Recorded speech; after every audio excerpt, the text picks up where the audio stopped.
They unleashed monsters on a human planet, then everything went wrong. The Zorath Dominion had many tools of conquest, but none more feared than their bioforges. Entire species had been subjugated with the things that crawled out of those laboratories, engineered predators designed to devastate morale before a single soldier set foot on enemy soil. The latest iteration, the Xyrix beasts, were their masterpiece. 12 feet tall, armored in iridescent chitin, spines dripping with neurotoxin. Their jaws could shear bulkhead steel. Their howls alone were enough to drive prey into panic. The Dominion had tested them on 4 minor colonies. Each time, resistance collapsed within days. When rebellion flared on the Ros Prime, a human mining world at the edge of Dominion space, the High Command saw an opportunity. "This species clings to stubbornness," said strategist Kral. "Let us break them with fear." The order was given. Pods fell from orbit like meteors. The monsters were unleashed. The first day, the Xyrix tore out of their pods, mandibles clattering.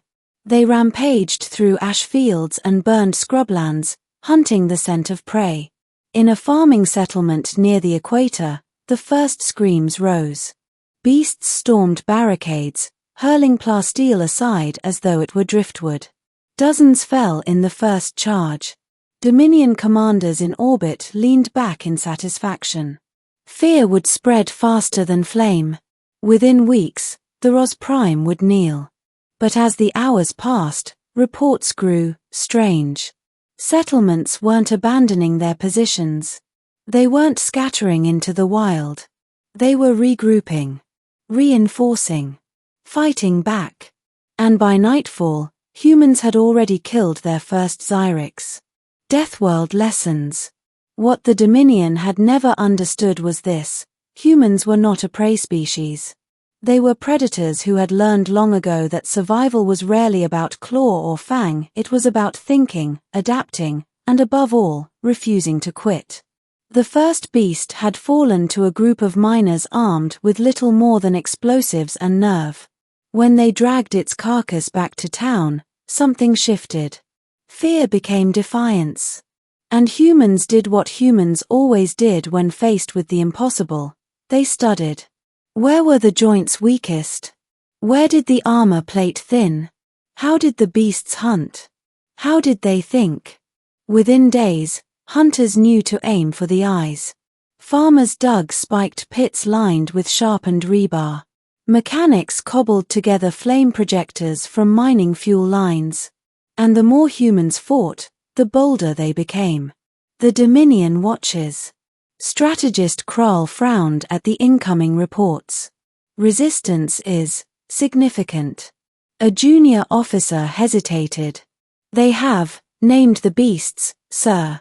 "Named them?" "Yes, strategist. Bug tanks. Hell crabs. One group calls them crab snacks." Kral's mandibles twitched. Names were dangerous. Names turned terror into familiarity. But it was too late. The humans weren't whispering about monsters anymore. They were joking about them. The counterstrike.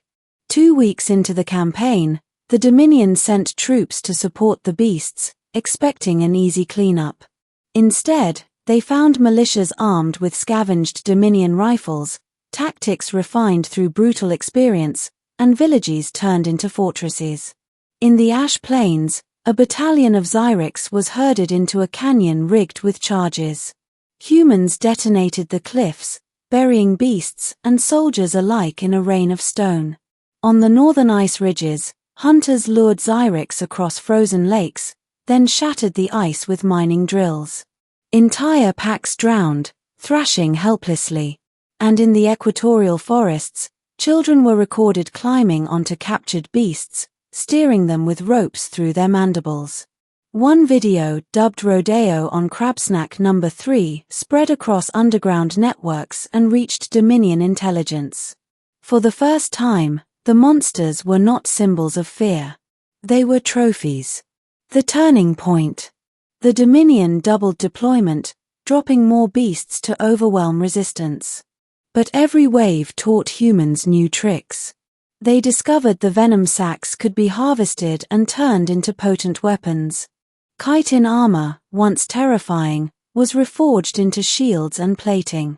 Even the beast's own howls were recorded and played back as lures in ambushes.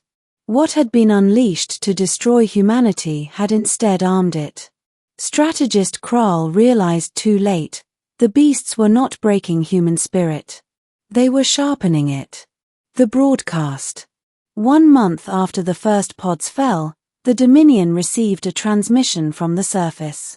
A human commander stood atop a mound of Zyrix corpses, rifle across his shoulders. His face was streaked with ashen blood, but his grin was unmistakable. "You thought monsters would scare us," he said. "But monsters made us. We've been fighting them since before we built fire." He pointed to the carcasses behind him. "Send more. We'll eat well this winter." The feed cut. The endgame. The Dominion withdrew 2 months later. They claimed resource priorities elsewhere. But everyone knew the truth. The beasts were a failure. Worse than a failure, they were a humiliation. Across the galaxy, the story spread.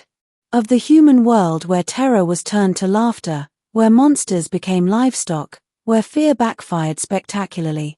And when other empires whispered of humans, it was no longer with amusement at their fragility. It was with caution. Because humanity had shown the galaxy a truth no one could forget.